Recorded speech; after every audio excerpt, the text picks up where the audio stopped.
After the launch, we saw our first Z Fold 4 first ever broke down in our previous video, but today Z Fold 4 launched in around 40 countries worldwide, and Samsung itself shared the durability test of both Z Fold 4 and Z Flip 4, and we all know Z Fold 4 is more durable than its predecessor Z Fold 3 or Z Fold 2. With providing the IPX certification to the Z Fold 4 makes Z Fold 4 different from other foldables, but it is still a foldable and you have to be careful if you're using Z Fold 4 on the beach, because there is no dust certification for the Z Fold 4. Samsung Galaxy Z Fold 4 is a great phone. With the same battery but giving up more battery life is something special. With its new Snapdragon 8 Plus Gen 1, we get over 9 hours of screen on time if you use it consistently, and about 4 to 5 hours of screen on time if you use it for about 20 hours with a medium task. So Z Fold 4 can easily last a day, which is better than the Z Fold 3. Did you guys ever want to put your foldable phone in the water? Well, most of the time, no. So that is why Samsung did it for you. They actually showed up the Z Flip 4 and Z Fold 4 underwater, which is something we're all curious about, so no worries if you drop your foldable phone into the water or use your phone in the rain. But make sure don't drop it in the dirty water, because who knows,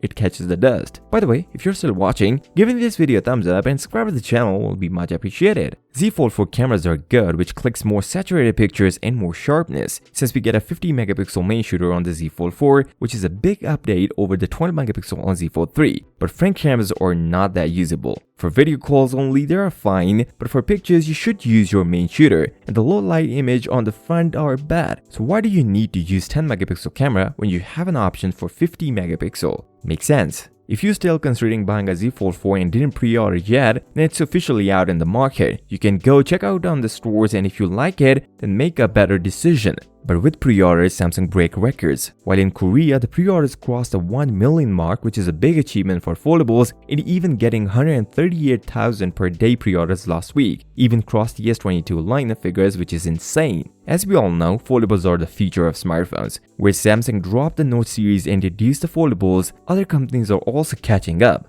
But no one is near to the Samsung foldables, at least in the United States. So that is all for today's video. But wait, if you came this far, drop a like and subscribe to the channel will be much appreciated. And let me know in the comment section below, did you consider buying Z Fold 4 or are you still sticking with your Z Fold 3 or S22 Ultra? I'll see you next time. Till then, peace out.